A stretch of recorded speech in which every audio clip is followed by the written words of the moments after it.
You know what? What? We're in trouble.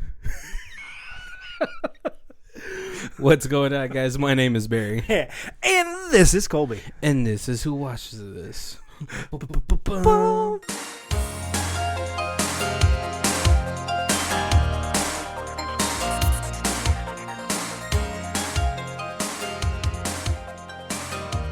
Theme music. What's going on, guys? Welcome to the 5th movie of our 2-month trek of Dump Month. Dump movies. month. And bonus points for anybody who can get the movie off of that quote. Oh, yes, 5 points to you. If you guys don't know what a dump month is, it is when movie studios just dump a whole bunch of movies in the first 2 months of the year. Yep. Believing that they won't have a heavy return. Yeah. Just get rid of them. Which, I mean, if you guys have been following us, you already know is not true. Right. Exactly. Do you feel like these movies have just been getting more like cult-like statuses? Maybe. Right? This one definitely. I mean, though, this is like a remake of the 70s. And one, I right? did not realize that until I was looking for it and I saw two versions. You watched both? No, I did not. I did not. I saw that there was the option of a different version, and I didn't even ask. I was just like, "Oh, we're got to be doing the newer one." Well, I mean, no shade thrown to the 1973 version of this movie, because that in itself was, I believe, like really good as far as like how they did. I do. Zombies. I actually do want to see it. Oh, you haven't seen it? I have not seen it. Well, it's see. Sometimes I wish I could go back to like my 90s movie like goggles. Because now everything is so like high def, 4K, 8K. Yeah. That like when you watch older movies that have more of a sci-fi heavy theme to it, you're like, oh, now I can see everything. But you know what? So for some reason, Star Wars still holds up. Those space themes. So I never. Awesome. So I never watched like back to back.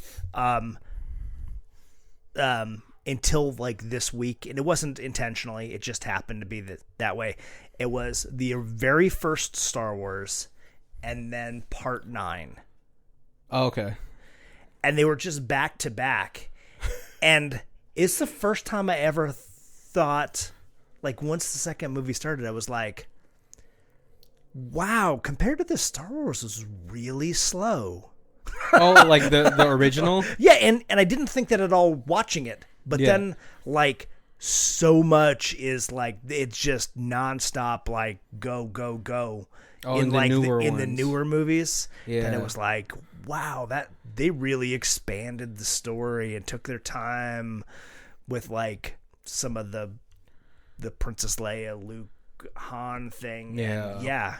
Well, I mean, you have to remember, I think back then it was more substance because the style option wasn't there. Right. Oh, yeah. No, Yeah, because I think I rewatched Star Wars, I think late last year. I was like, oh, man, you know, I haven't watched all of them. And it was to gear up for, like, the disappointing 9, which I believe the Disney versions have been, like, retconned. Okay. I'm not 100% sure. One of my friends was telling me, it's like, oh, well, that all doesn't matter anymore. I was like, oh, okay. I mean, it didn't matter before. But yeah, no. And I was just like, okay, I gotta rewatch the 8 movies. I was like, all right, let me just really soak this in.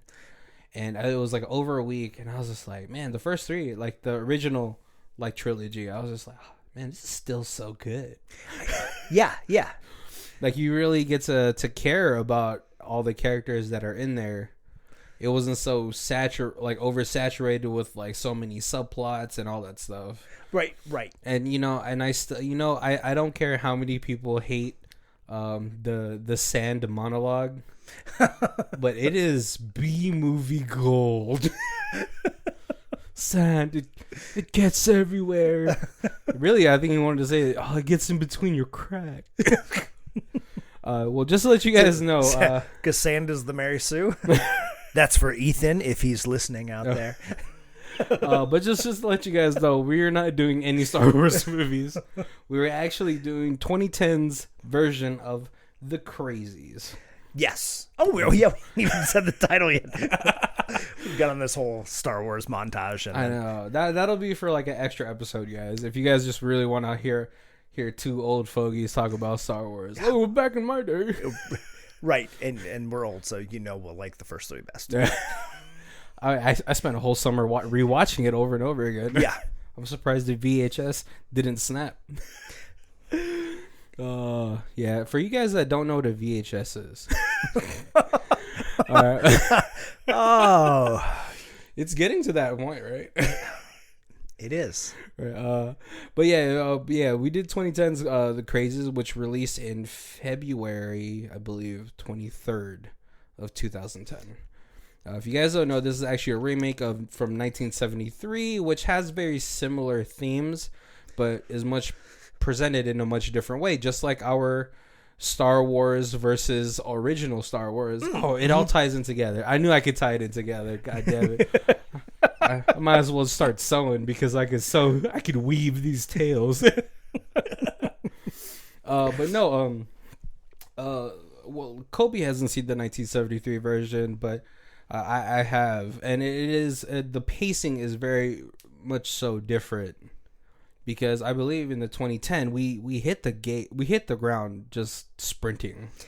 Right. Yeah. I'm like, you really with like your first scene is the entrance of crazy zombie-ish person number one. All right. Yeah, and it's very jarring just because that this town is I believe fictional. I'm not 100% sure.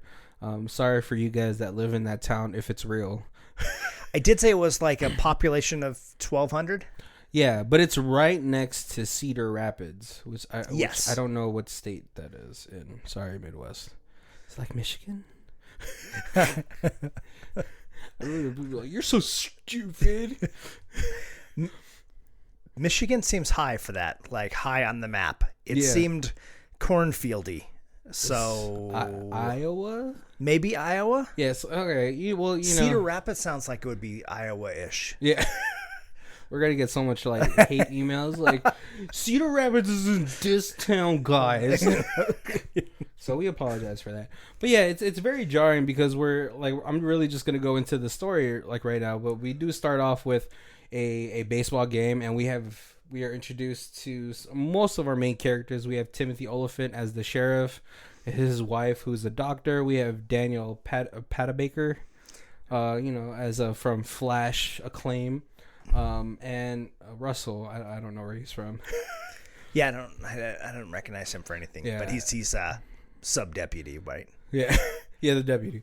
But yeah, we really start as like a very normal day in this small town city. Timothy Oliphant is trying to tell the juice guy or the drink guy at the semi-professional baseball team game that the spring doesn't start until the first pitch is thrown. Yeah. Right. And so we're introduced into this very like, oh, nothing really happens in this town. The worst thing is probably like a public urination after after a night of drinking at the bar. But all of a sudden we have the proclaimed former town drunk, right, who just walks into the outfield with a shotgun. Yep. Which is it alarms everybody that's watching this minor league game, because they're like, "Oh no, he's drunk again. He fell off the wagon." Right, and it could be. I'm like, it could even be the high school team. Yeah, I'm not because there's principal there's a lot of kids in the stands. Yeah, so I was thinking like that was the major thing. You got somebody walk onto the field. Oh, yeah. Even if the players are adults, like if you got a stand full of youngsters, you're gotta be Yeah, I mean, but then again, it's like a town of 12,000 people, so even if it was like a minor league game, kids would be there regardless because there's nothing else to do, right? Right. And so Timothy Oliphant, he walks into the field and he's like, "Hey, come on, man, what are you doing? Are you drunk? Did you fall off the wagon?" But he's very unresponsive, right? But you can tell from his demeanor that he's hyper aggressive. And so at this point, I thought Timothy Oliphant should have already had his gun drawn.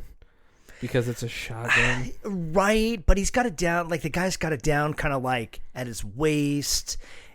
He is like, if he's known as being the town drunk, I think it's one of those things where you're like, oh, I can definitely talk him down because he knows me. And I would have at least like unbuttoned the holster, right, for that quick draw action. But again, it's one of those. I think it's one of those small town things. It's like everybody knows everybody, so it's not like I don't know what this guy's gonna do. I gotta be prepared. You're like, oh, this is Bob the drunk. Yeah. Okay. So it's like, oh, Frank's streaking again. Yeah. I right. guess, yeah. Yeah. Which is funny. I think is like for me. I keep thinking this is like a normal saying. Like, oh man, the guy's doing it again. Gotta catch him. I'm pretty sure a lot of these small towns are going to be like, God damn it, these it's big city yokels. And so obviously he can't talk him down, and he raises the gun, and this is where Timothy Oliphant, I guess the fastest guns south of Cedar Rapids, right? Shoots him, and everyone's like, oh my God. Which is then also traumatic because you've just now shot a guy in front of a crowd full of a lot kids, of children, right? But like, hey, you live with trauma or you're dead, right? What can you really have? But now the town is abuzz. Oh my God, the sheriff laid down the law. Obviously there's some people that are upset. Timothy Oliphant does go to meet the family and apologize for what happened. Right.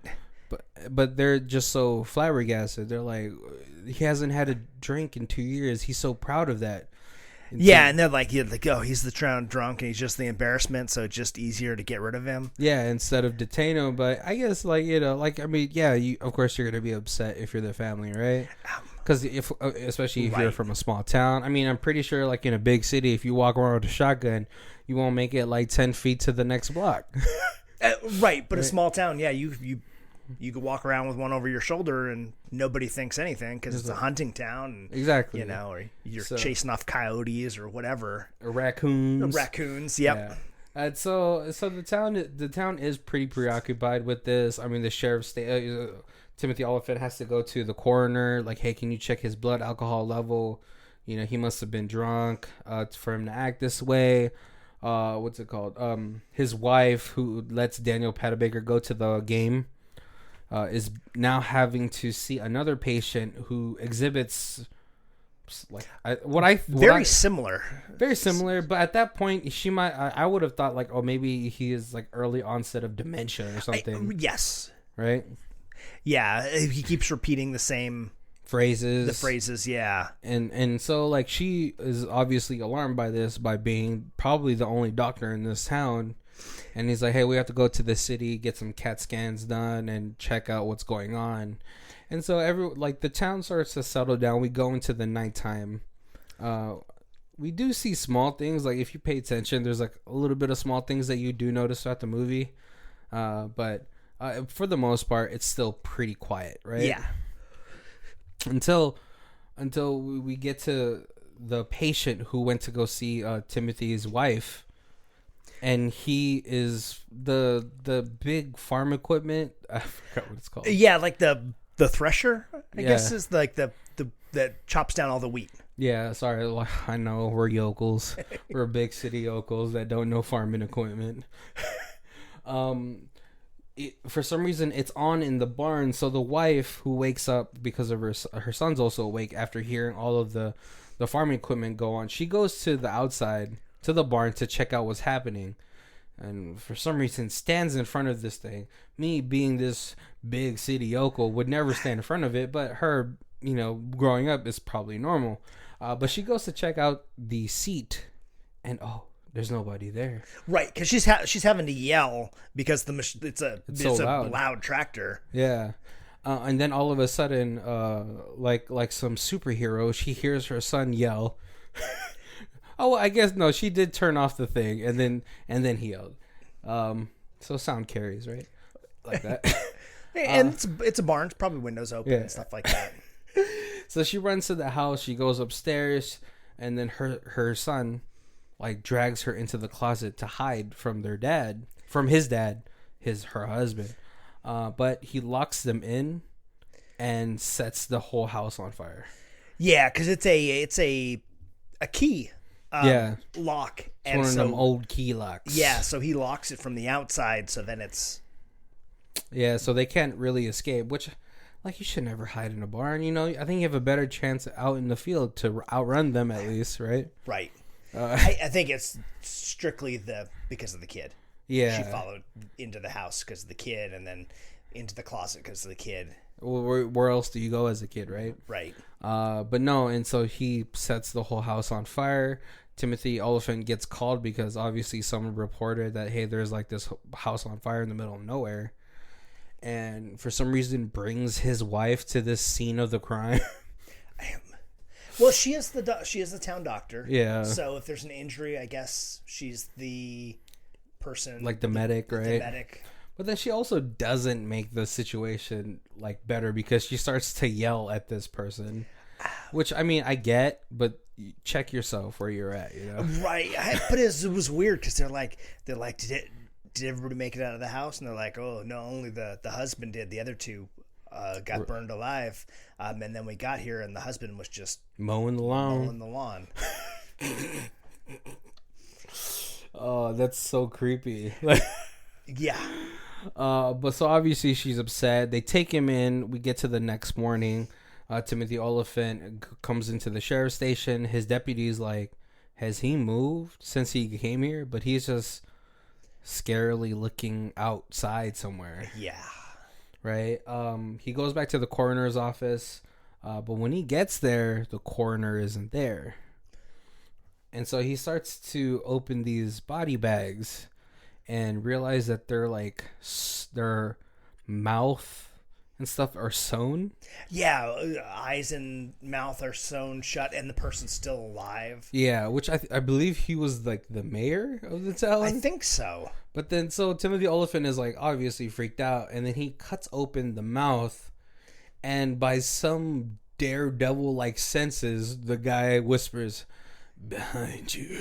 Well, he's like the guy's trying to open his eyes so you can kind of like peek through the Oh no, if someone sews my eyelids shut, I'm keeping them closed. That just sounds painful. Yeah.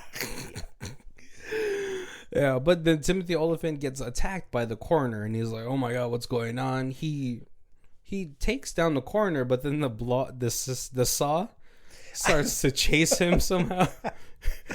That was funny. It was almost like early Sam Raimi kind of. Yeah. Like the saw just keeps chasing him. I know. Kind of thing. It's funny. Like when I was watching a video on this, they said that they couldn't achieve the effect in a easy way. So what they actually did was just attach it to a fish string and reeled it in. Oh, okay. That's why it reminded you of Sam Raimi, right? Possibly, yep. But no, his deputy shows up and cuts the power to the cord off. Yeah. And so now everyone's visibly freaked out. Timothy Oliphant, Russell, his wife, they're just wondering what's going on. They hear that there's a medical or like a containment zone or a quarantine zone happening, right? Or like a checkpoint. I'm like skipping over a lot. So at that point, the deputy's like, I usually don't say anything because he's normally full of shit, but blah, blah, blah said that there was like an explosion outside of town, like something crashed. Oh, yes. And then they go and they find that there was a plane crashed in the out in the swamp. Oh, yeah, because... so maybe this is even down farther. Maybe we're like in an Alabama kind of Georgia area. I feel like that's not where Cedar Rapids is at. No. Maybe in the middle, like Missouri. Listen, we're really sorry, guys. We've only been to one coast or the other. Right, exactly. A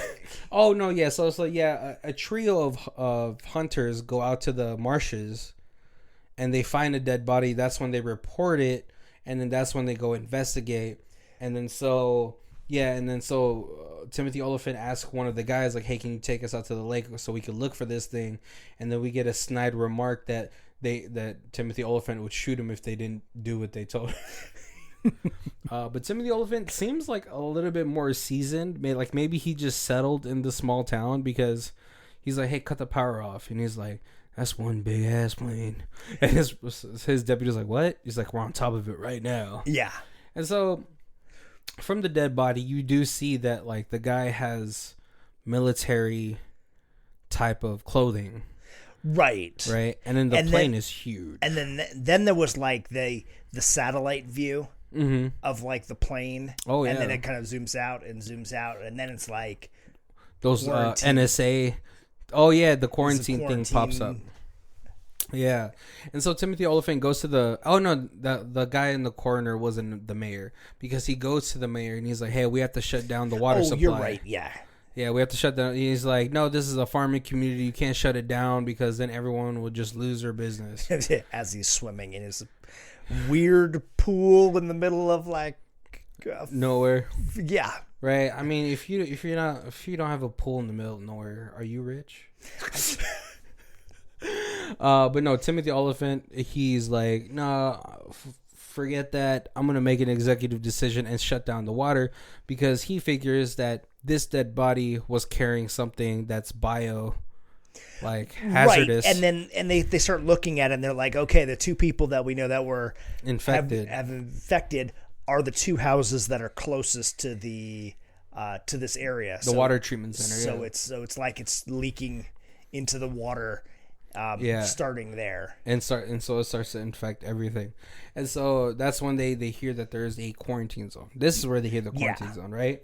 And so, 10 years later, still nothing's changed, guys, because this one obviously is much more drastic, because now they're doing like the temperature checks to everybody, and then everyone that beeps off, they take away. Yeah. Right. And Timothy Oliphant's wife gets taken away, and he runs into one of the townspeople that he knows, and his friend is like, "Hey man, they took my wife, but I'm gonna get out of here. You should too." And Timothy Oliphant says one of the quotes that Kobe liked the most. He's like, hey, I forgot how did it go? Yeah, because he's like, no, I got to go back because my wife's there, and the guy's like, nah, we got to get out of here. We got to just be safe. And he's like, okay, well, you don't ask me why I'm going back for my wife, and I won't ask you why you're not going back for yours. Right, priorities. Two sides of the same coin, right? No, but yeah, and so Timothy Oliphant ends up leaving, or somehow trying to. He goes back into town to maybe get some weapons or something. Yeah, because he goes back to the police station, but then all the weapons there have been removed. But he had a handgun that was in his desk drawer. Oh, it's stashed away. Yeah. Right, and so pretty much this whole portion of the film, that's what happened. Right. Because now we're really going to move fast paced, and it's really hard to go into details about this part of the movie because it's really just moving so fast, right? Right. When he goes back to the police station, he also runs back into his deputy. Yep. Who was also taken away with the wife. Yeah. But he was put into a fenced-in area where either militia-like people broke in to help everybody get to escape, or crazies broke in and everybody just panic escaped. They don't really make that clear. Yeah. But, in my mind, I was like, well, you got taken away for something.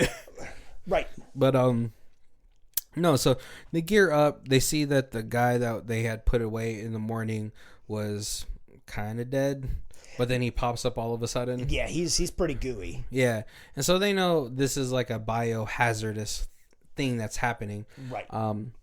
We cut back to the wife, who is now quarantined with Daniel Patabaker, and somebody comes in and just starts pitchforking people. Yeah. And then again, when he comes in, I'm not sure if he is infected and crazy, or if he is just paranoid and all these people are strapped down, and I don't want anybody who's infected to escape, so I'm just gonna go through here and just stab everybody. to make sure. Well, I think I think he was crazy because then like when we do see other people get dispatched by the military, they're like in heavy quarantine gear. Yeah. They have like the gas mask and all that stuff. So yeah, I think he's just crazy. But yeah, and then so before Timothy Oliphant's wife gets murdered, the sheriff comes, shoots him, and they escape together, right? Right. But Daniel Panabaker is like, I have to go back to my boyfriend. I love him. Yeah. See, like, you guys aren't married, so you could still, like, you could just run.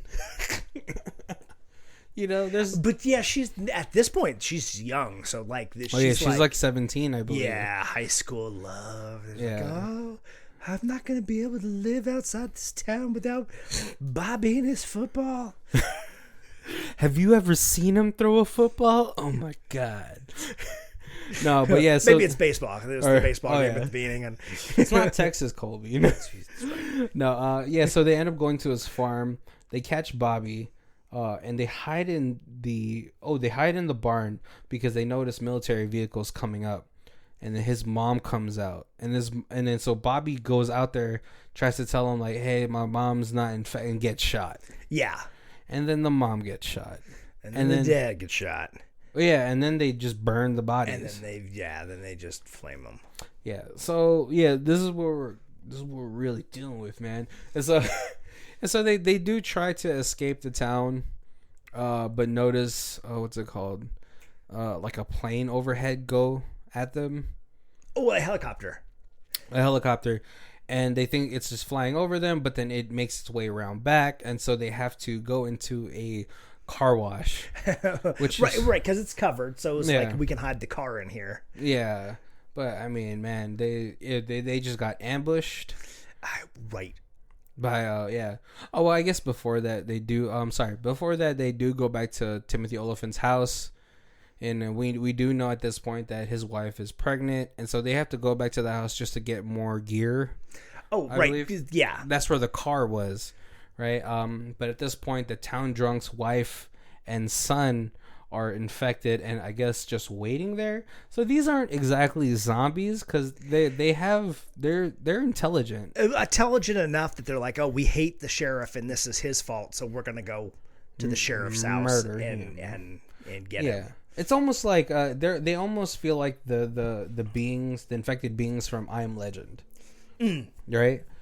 But no, yeah, Russell does save him before he gets shot. So stupidly enough, like what's it called? One of the kills that Timothy Oliphant gets is when he gets stabbed in the hand, and then he stabs the wife of the town drunk. And I was like, I'm pretty sure you're infected now, right? And then he pulls the knife out of her neck and out of his hand at the same time, and that's where the science was like. No, you just pulled dirty infected blood from her neck through a hole in your hand. So yes, now you are definitely no, Colby, plot armor. Yeah, plot armor. No, yeah, and so yeah, we're back to the car washing. Or it's not bloodborne. Oh, maybe. I was like, I'm just really happy that this movie wasn't just crossed the comics. I thought about that quite a bit as well. Yeah, but crossed, you get spit on, you're infected. Yeah. No, so we do get to the car wash, and it's really a car wash of horrors because there's crazies in there. Like some cheap haunted house, drive-through haunted house. But this is where Danielle Panabaker does die. Yeah. Yep, she gets hung, which I was like, no, I don't think that works because usually, when you get hung instantly, it's because your nap snacks. Or your neck snaps. Your neck snaps. Your neck snaps. But she kind of just gets dragged out with the thing, right? Yeah. But then she's just instantly dead. But she was coughing earlier, so she may have been infected, so it's okay. Right?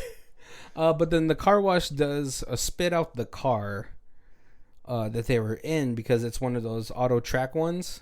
Right. So they can't escape while they're in it. Yeah.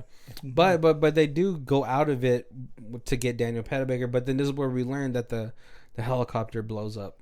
Yep. The car. So there's it was hovering. It's kind of like a not a happy accident.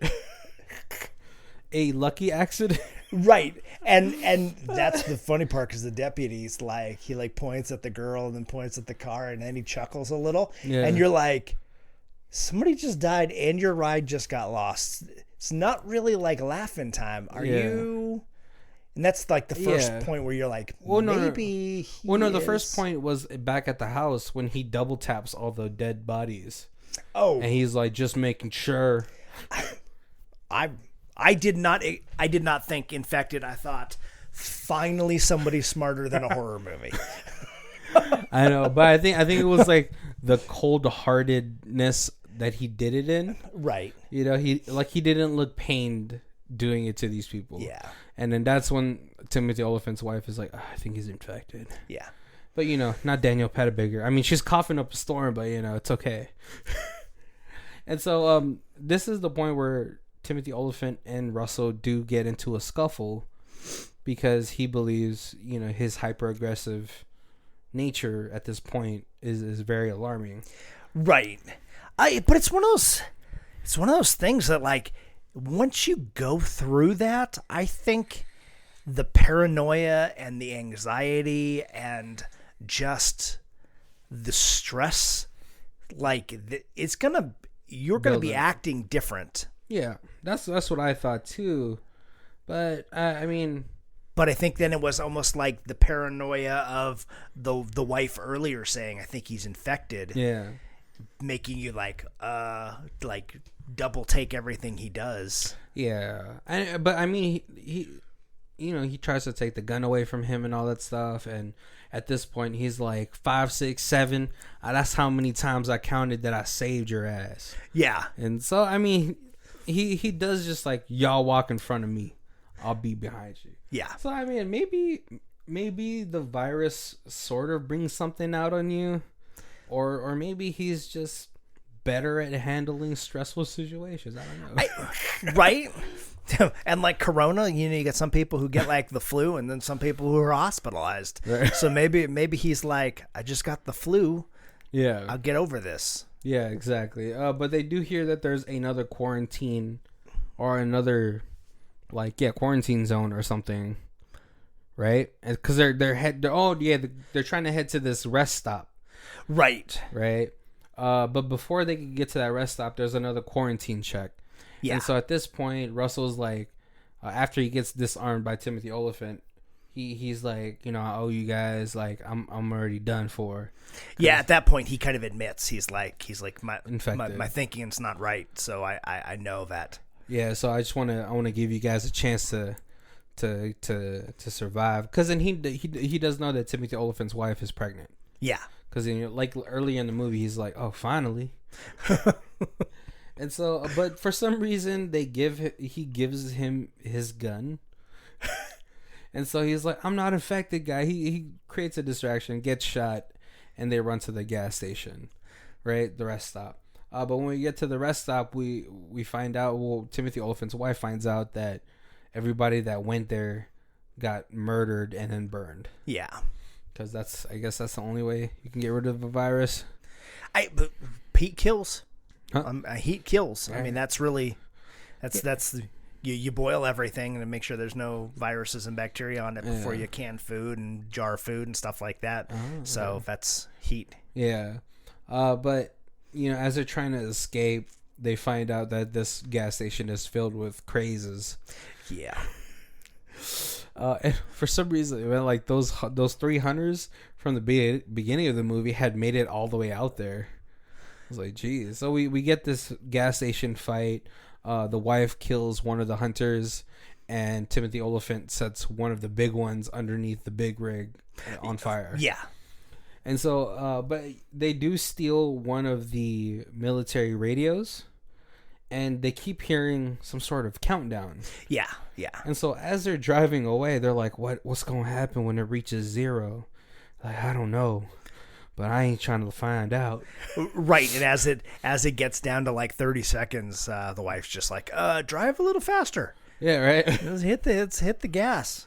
But like, for some reason, she goes to the back to like find out what's happening, like a little kid, like, oh man, what's gonna happen? Nah, I just want ask for it. Let's just ask for it. Let's just forget all that. That town's done for, babe. I'm gonna leave that. In the rear view. No, they nuked this. Which, man, you got some explaining to do when you just nuke a town in the middle of nowhere. Right. Because no one can live there, or the fallout. I think the fallout is like the worst part, right? Right. I don't nuclear physicists. Please let me know. Right, because the actual explosion is only 2 miles. Oh man, yeah. Is that it? That's it. Man, it just seemed so much bigger because it reached them. Right, but then there's nuclear fallout.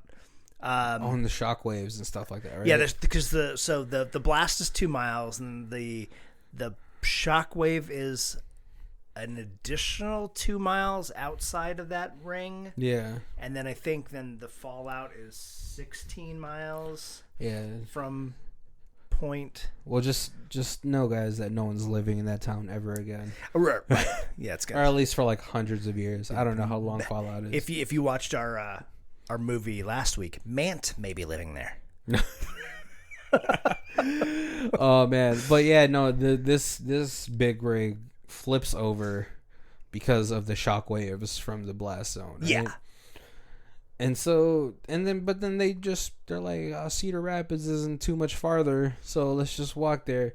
And then we get another zoom out of the NSA. Oh my gosh, right. We have to quarantine Cedar Rapids, population 120,000. Yeah, and then, well, and then in the we get the news flash. The right? little news flash as the credits are rolling, and they talk about how a small town of blah blah blah has a chemical explosion in this small chemical plant there, and so the town has been completely closed off to the public. Yeah. But I mean, someone has to be like, what? There's a chemical plant in that town? Probably. Research. I think every teeny tiny town has a chemical plant. Dude, I don't think so. That's like you or a nuclear silo, something. That's like you telling me, Zizix, California has a nuclear plant. 2 of them. Oh man, Kobe. Oh man, this movie. I really okay, so I know we usually start off with the things that we like, but I just want to note one thing that kind of threw me off is just that this movie was so fast paced that it didn't really give you time to soak in a chunk of the movie. I could see that. Yeah. Was this like an hour and a half? It's like barely pushing hour and 40, I believe. Okay. Yeah. Yeah, so they could have added another 10 minutes in that and just to have some down moments. I did like the moments where Timothy Olyphant and his wife, where he's like, you're one of your favorite lines, like mine too, where he's just like, you just want to give up, you just want to lay down and die, because if that's what you want to do, we could do that. Yeah, let me know, because I'll do that with you. I'll die with you. Yeah, it was just like a sweet moment, and one of my favorite moments, because it was just so it's like a calmer moment in the film. Yeah, what were your favorite parts of this movie besides those 2 quotes? They did a really good job of doing the person just standing in the background, and you actually have to notice them. Yeah. And then a scene or 2 later, they're gone. They did that a number of times, and I thought they did it in a really creepy way. It worked really well. Yeah, it's very Lovely Bones. Yeah. I don't know if you guys ever watched. You've watched that movie, right? Yeah. If you watch it back to back, at the beginning, the first 30 minutes at the beginning, you notice him in the background, even if it's blurry, just watching the girl. Oh, okay. Yeah, so this was that for me too. I was I just wanted to see, is there anyone just standing still? Right, and it wasn't the dart across the screen, the hallway or whatever in the background. It was always just standing there staring. Yeah, the empty stare is what's always like unsettling. And even the sheriff said that when they were like, he was like, this guy in prison, is he just gonna? He's a statue just standing there the whole time. Yeah. And the sheriff was like, I don't want to get too close to him because his eyes look just like the drunk's eyes that I had to shoot. Yeah. Oh yeah. Because especially when he meets him early at the baseball field. Yeah. You know, he was just sitting in the stands, like he's like, "You all right?" He's like, "The kids are all right." Oh man, yeah. Like one of the only things I was kind of wishing, I was like, man, we should get more Crazies action. Yeah. Yeah, you would have to make it longer so that you could have room to put those in. Because if you just try to smash I think it was good that they didn't try to smash too many more in. Yeah. Because that would have just been, I think, too much already. Much. Yeah. Yeah. Yeah, I guess you're right. I was just kind of like the moments that we did get, I was like, oh man, like I wish there was like more of them in this moment to really hamper, like really up the danger factor. Because at that point, like at the points that we did get, we just got a lot of like one-on-one time. That's true. Yeah. To I don't know for what the reason was, but like they had the military take everybody out of town, because even that, like the sheriff is like walking through the town and there's the girl on the bike. Oh, funny story about that. I'll tell you after. But that was but the rest of the town was like empty, and it was kind of like, that was creepy too. Yeah. Oh, so a little story about the girl on the bike. She's actually from the original one, and she did the same thing, but as a little girl. Very cool. So that was just like a nod to like, oh, you know, if you watch the original, hats off to you. I'm totally watching the original this weekend. Just I gotta know. Yeah. Well, the story for the original is like a little bit different, but I like the original too. That was like very creepy. I was just like, oh man. So some part of me wanted Timothy Olyphant to kick her off the bike. I really like Timothy Olyphant. I don't see him enough. I don't see him enough. Like there was the Santa Clara Diet. Yeah, he was in that. And he, like, I love Drew Barrymore, but man, he carried that show. Like, I thought, that he was just like fantastic in that. Yeah, it's like Timothy Olyphant. I think I like he has like really good comedic timing. Right, even though that there was no comedy in this movie. Yeah. Yeah. So it actually took me like a minute to put those two together, because I was like, I know him, but since he wasn't funny, like it took me a little bit to connect. And then once I did, I was like, Santa Clara Diet. Yeah. He was also in The Girl Next Door. He was like the sleazy porn guy. Okay. Yeah, but no, yeah, Timothy Olyphant. I think because of how he's like a pretty handsome fella, like people don't expect him to like have good comedic timing. Oh, right. Yeah. Right. But yeah, I definitely think he's like underutilized, like in Hollywood. Like, I mean, now that he's getting older, maybe he'll have more chances to do comedy. But right. Yeah. Because I mean, I don't know if they're like, oh, Timothy Olyphant's like, he's like kind of handsome and kind of funny. I don't know where to put him. I don't. How do you feel about it? Right? Totally. Yeah. Like I said, like I loved him in Santa Clara Diet. Anybody who has not seen that, you should see it. And then there's a petition going around for one more season. He's a good husband, and you should all sign it so we have another season. I mean, man, Netflix. And then he was also in Deadwood, and that was also not a funny show. That was he was like a sheriff, Old West. Yeah, he was also a sheriff. See, I think he has to stop playing sheriffs. All right, almost typecast. Yeah.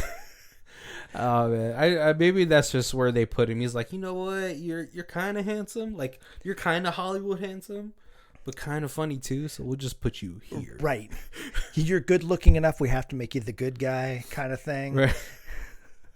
Or he could play like in the girl, what's it called, The Girl Next Door. He was a pretty good sleazy guy too. So we should give him more chances. You know, hashtag Timothy Oliphant for more chances. Yeah.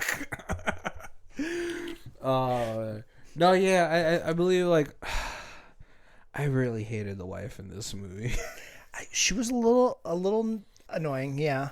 You know, and like I was trying to tell myself, I was like, you know what, Barry, she's playing a pregnant woman, so like she gets a little bit of leeway. But I was like, nah, fuck that.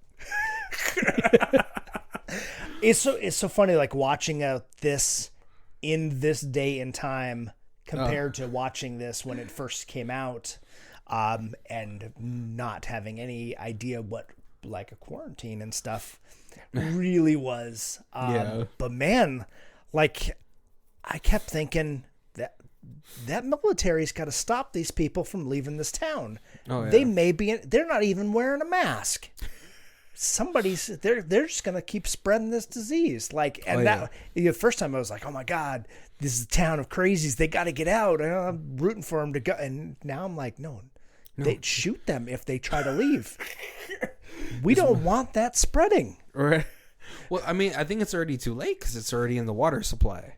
Right. So you're but like... I totally felt that Cedar City. Yeah. Rapid City, whatever. Yeah. They made it there. Cedar Rapids. Cedar Rapids. There you go. They made it there. Oh, yeah. Now that town's getting nuked also because they did not follow proper quarantine protocol. They escaped. They didn't wear a mask, and they brought it to that town.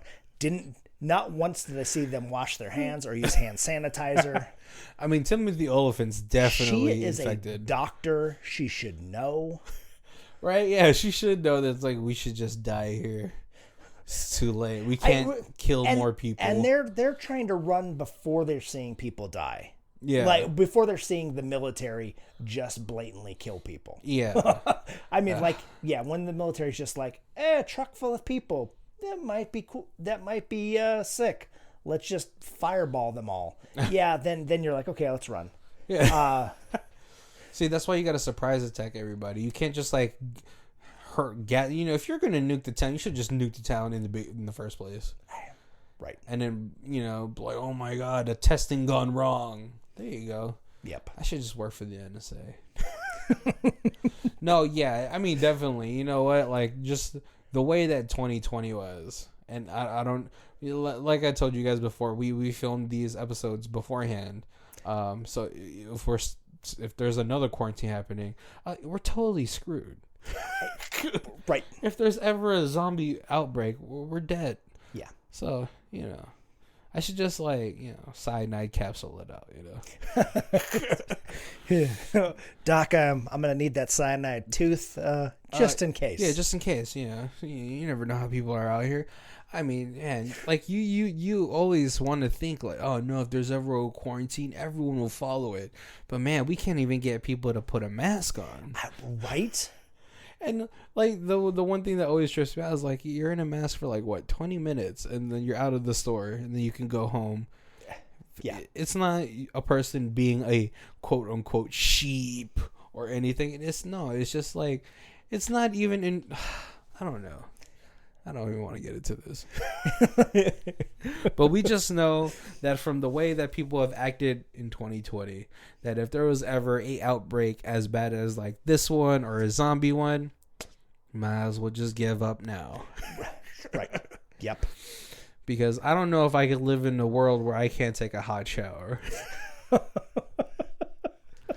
I feel gross if like I accidentally fall asleep and didn't take a shower. Like, oh, I'm so gross. Yeah. I have to take an extra 10 minutes in my hot shower.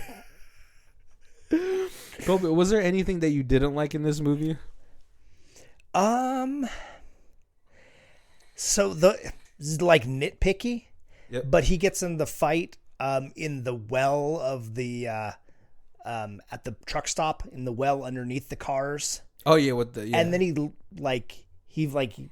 guy gets covered in oil and he lights him on fire. That was totally cool, but the positioning of it made it appear like they were directly underneath the truck that they were going to try to escape in. And it was like, you're going to light a big old fire under the truck where you're trying to get into? Yeah. That didn't make sense. No, yeah, the same for me. I was like, that. But I was like, you know what? Maybe if you move the car fast enough, it's okay. Like, it takes a while for you to heat up a metal canister. I have never driven a car or a big rig over flame, so I don't know. Oh, you haven't? You're not living. Maybe you can drive over quite a bit of flame before you have to worry about damage. I mean, Evel Knievel did it all the time on a motorcycle. Yeah, he was like shooting through a ring of fire. That's a little different. Yeah, I mean, yeah, definitely. Like for me, it was the knife to the town drunk's wife's neck. Yes. Again, that's just you're purposely infecting yourself at that point. Like at that point, you might as well just kill yourself because you're infected. Yeah. But then again, we never get besides the water supply. Minus the infection, it was a very cool kill. I would have liked to see it like in a Jean-Claude Van Damme movie, something like that. But in a Hard to kill. We have deadly viruses movie.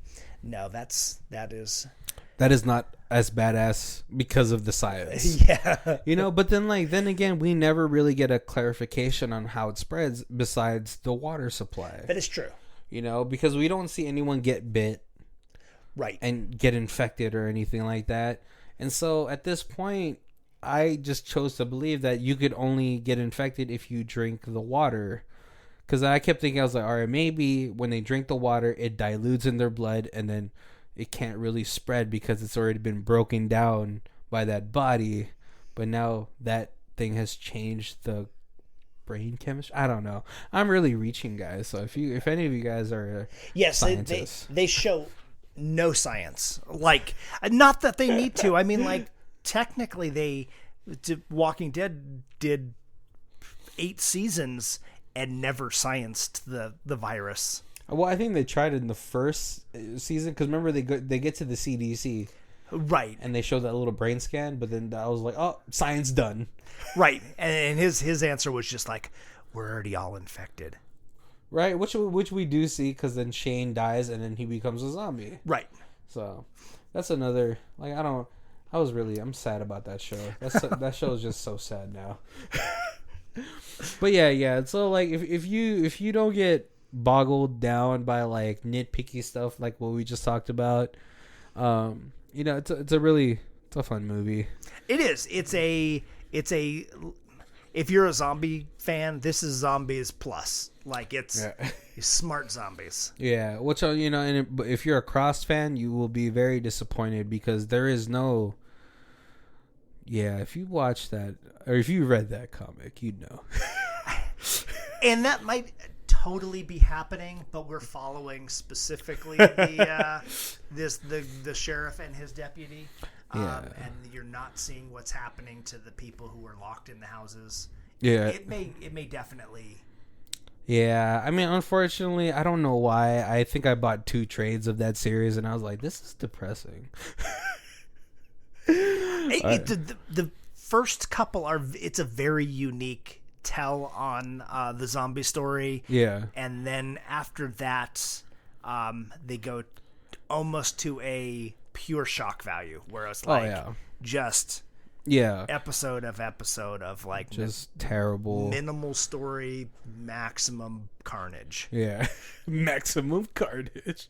All right, guys, we're reaching to our hour, so if this is the first time you guys are joining us, we do our reviews in 4 sections, which is stream it, DVD it, Blu-ray it, and Ultimate Box Collection. So, Colby, where are you at for this movie? I really like this movie. Like, I forgot how much I liked it, and it was really like there was a I didn't remember the end, how it ended at all when I was rewatching it. I was like, oh my goodness, did they nuke the whole town? And I totally forgot the little satellite pictures and stuff. That brought a whole new thing to it. Man, I'd love to see this with the original box together. I don't know if that would really be considered an ultimate box if it's only 2. Oh, yeah, that'd be like a DVD collection. That would be like a collection box. Yeah. I think I would go with that. I mean, even not having seen the other one, I am definitely interested enough that, like I said, I'm gonna find it this weekend. Yeah, and watch it. Right? And watch it. Yeah, because it's always nice to have like the source material, at least for the cinematic universe, to have as a collection. But I mean, like, it follows the zombie thing. It's scary enough that it could be a Halloween movie. It's fast paced enough that you could put it on the share it with friends, but you could have it like kind of in the background and just catch people's attention. Like, what is this? What are you watching? Yeah. Did that guy just get stabbed with a pitchfork? That is such a Midwest kill right there. So Midwest. It'd be funny if we got comments. That is not the Midwest. No, yeah, for me, I like this movie, but I don't like it enough to get it Blu-ray. Only because I feel like it's pretty short. And for it to be so fast paced, it didn't really bring so much. Like, I feel like I could watch this and then I don't know if I'd rewatch it in the same year. Is this George R.R. Martin? I'm not sure. So he did Dawn of the Dead? Yeah. So like if you did a George R.R. Martin box set. Ultimate box set, and then you had 6 movies of his. Yeah, well, we would get the original Dawn of the Dead. We would get World War Z. I believe that's him too, right? We're gonna piss off so many people. No, World War Z is Brooks, Max Brooks. Oh, okay. Wow. Oh, sidestep that landmine. But yeah, no. For me, I'm probably if I got this, it would probably be in my DVD collection. Just because I don't feel like the high definition would bring anything else to the table. Yeah. Or anything like that. And then the movie is pretty short, so I'm pretty sure I could find this at a $5 bargain bin at Walmart. Probably. Yeah. And then $7 and you get this and the first one DVD in the same box. Yeah, exactly. All right, guys. Well, we're closing out to the end of our episode. Drink, raise up, or raise energy drinks for the morning time. Yes, Raise Rebellion. Yeah, we're still waiting for them to send us our affiliate link so that you could buy them through us. Exactly, and a script. Right. Also, we have all our contact information down below. We have our Amazon affiliate link, so if you guys want to help support us and you guys shop on Amazon, it's super easy. Just click on that link and then start shopping. You don't have to buy the products that we listed, but we just want to show you the equipment that we use, and just buy whatever groceries you need. And if you guys want to contact us or have any ideas for themes that we could do, we definitely will do them, and we'll give you a shout out on that episode. Yeah, and we have our Facebook and our Twitter and our email down below. And like always, just like and share, and give us your comments, and we appreciate all the support. Yep, anything helps, guys. Well, thanks for tuning in for this week's episode of Who Watches This. I'm Barry, and this is Colby, and this is Who Watches This. If you guys want to check out who does our theme music, it is Lee Rosevere. It's called Arcade Montage. It's on the Music for Podcast 3, and her Bandcamp is down below. Thank you.